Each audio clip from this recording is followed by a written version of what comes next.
Good morning students. देखिए पिछली class में हमने पढ़ा था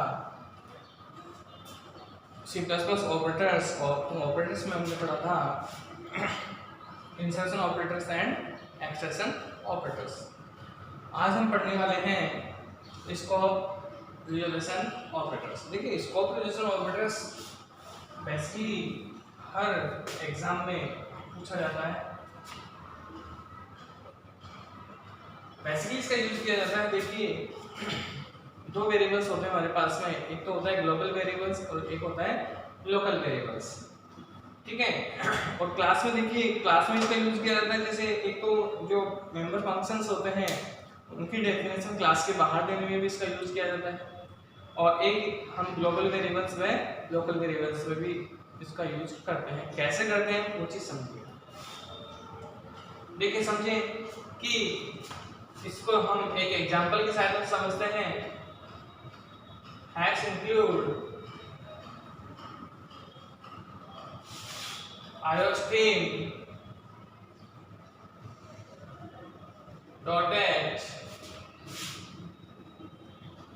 hash include conio dot H.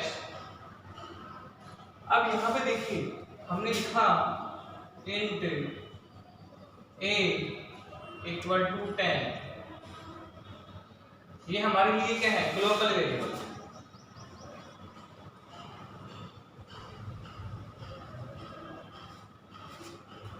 कौन सा वेरिएबल है? Global variable. void main हमने लिखा int a इक्वल टू 20। ये हमारे लिए है local variable.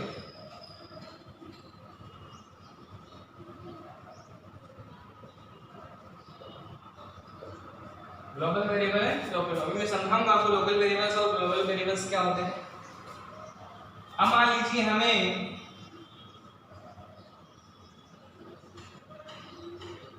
Local variable a की वैल्यू क्या करनी है? हमें प्रिंट करनी है। तो हमने कहा काउट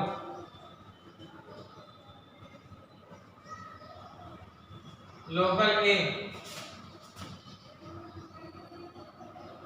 वैल्यूज या फिर लोकल a।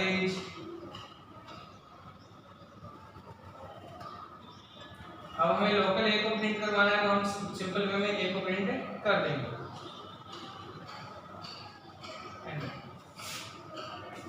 और यदि इसी में हमें ग्लोबल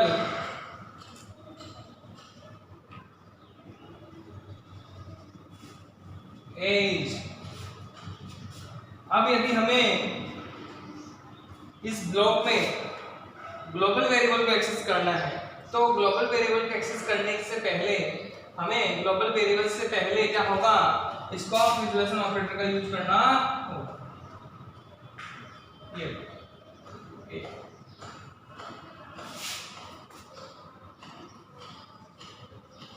गेट ch समझिए। देखो सबसे पहले बताता हूँ local variables and global variables क्या होते हैं वो चीज समझें। देखिए ग्लोबल वेरिएबल्स ऐसे वेरिएबल्स होते हैं जो किसी ब्लॉक में या किसी फंक्शन में डिक्लेयर नहीं किए जाते हैं और जिसको किसी भी ब्लॉक या किसी फंक्शन में एक्सेस किया जा सकता है।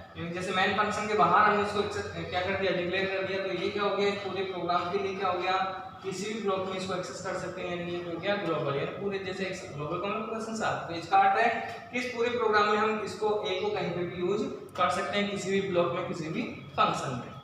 ठीक है, तो ऐसे वेरिएबल्स जो किसी फंक्शन या किसी ब्लॉक के बाहर डिक्लेयर किए जाते हैं क्या कहलाते हैं? Global variables. और ग्लोबल वेरिएबल्स को किसी फंक्शन या किसी भी क्या ब्लॉक में यूज किया जा सकता है। ठीक है, यहाँ पे देखिए ये क्या है? लोकल वेरिएबल जाएगा किसी ब्लॉक या किसी फंक्शन में जो वेरिएबल्स डिक्लेयर किए जाते हैं उनका यूज उसी ब्लॉक या उसी फंक्शन में क्या यूज किया जा सकता है, इसलिए वो कहलाते हैं लोकल वेरिएबल्स। यानी कि जैसे a है तो इसका जैसे इसको यदि हम बाहर यूज करना चाहें तो इसका हम बाहर यूज नहीं कर सकते। क्यों? क्योंकि लोकल का जो क्राइटेरिया है, लोकल का क्राइटेरिया है इस फंक्शन से, जैसे मेन फंक्शन है यहाँ से लेके यहाँ तक आप इसको यूज में कर सकते हैं, इसके बाहर आप इसको यूज में नहीं कर सकते। ठीक है, तो ये हो गए local variables and global variables. अब देखो हमने स्कोप रिड्यूसिंग ऑपरेटर का यूज क्यों किया है यहाँ पे, देखो इसको कि जब ग्लोबल वेरिएबल व लोकल वेरिएबल्स का नाम क्या हो जाए, समान सेम हो जाए। तो लोकल वेरिएबल्स देखो ए है, इसका नाम भी ए है, तो दोनों का नाम क्या हो गया, सेम हो गया।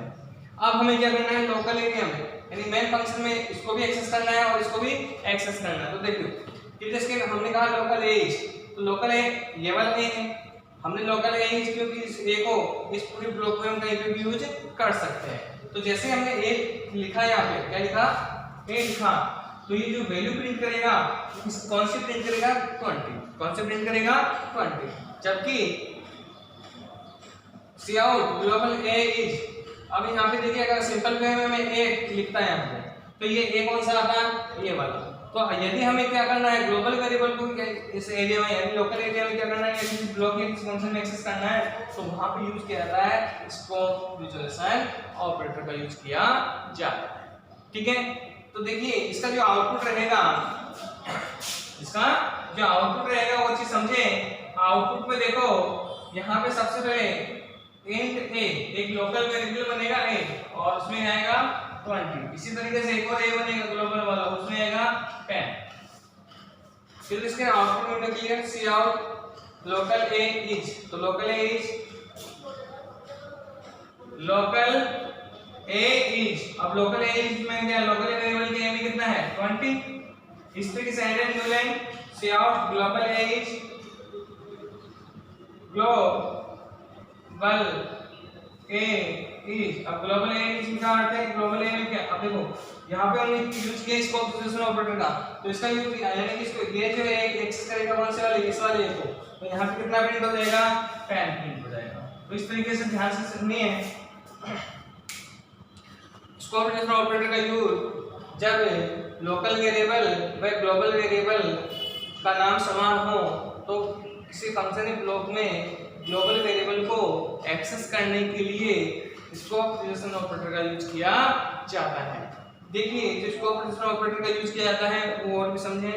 जब हम C++ में क्या बनाते हैं, कोई क्लास बनाते हैं और क्लास के जब मेंबर फंक्शंस होते हैं, उन मेंबर फंक्शंस की डेफिनेशन ऑफलाइन मेथड की तरह, कौन से मेथड की तरह, ऑफलाइन मेथड की तरह लिखने के लिए, देने के लिए हम स्कोप रिड्यूसिंग ऑपरेटर का यूज करते हैं। यानी कि हमें किसी क्लास के मेंबर फंक्शन की डेफिनेशन यदि क्लास के बाहर देनी हो, तो वहां पे भी किसका यूज किया जाता है, स्कोप रिड्यूसिंग ऑपरेटर का यूज किया जाता है।